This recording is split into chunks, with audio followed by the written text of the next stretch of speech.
Speaking of peace, though, there's a lot of focus on President Trump's new Board of Peace. China was invited but has rejected to join, saying, it wants to stay and it remains fully committed to the United Nations.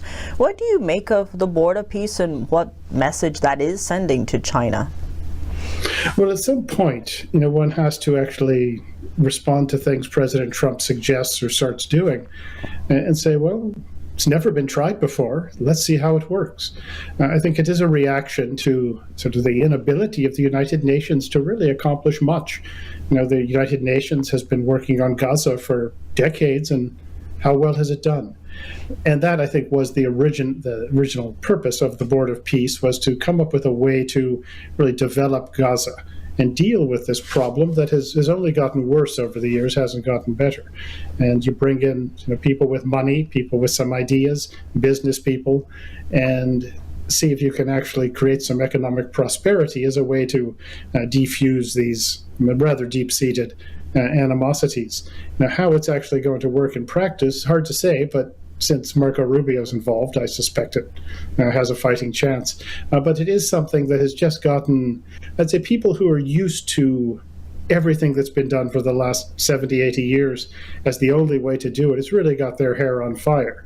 So President Trump has come up with something different, and we'll see what he can do. Speaking of the UN, there's been a lot of reporting over the years, especially with the countries where China has a big presence, whether that's Belt and Road or other initiatives and influence campaigns, that a lot of those countries, a lot in Africa, vote along with China, especially when it comes to human rights issues where they don't expose it. Could the Board of Peace be something that actually creates change, unlike what we've seen with the UN?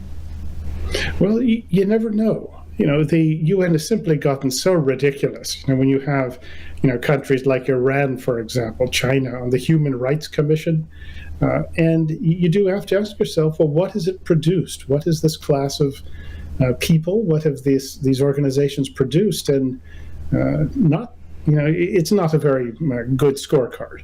And you never know. Board of Peace, it's got its work cut out for it to try and displace something that is so established as the United Nations and other international organizations. And if it has some immediate success, well, maybe it just might, over time, become a replacement, an alternative to the really one I used to collect for UNICEF as a child on Halloween. At some point you have to say, well, these organizations don't really do what they're supposed to do. So it's a long shot, and it's one of many things, many initiatives that the Trump administration has going.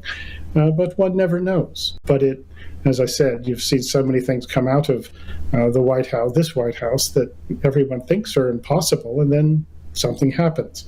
So I'm in the wait and see mode, but not willing to dismiss it.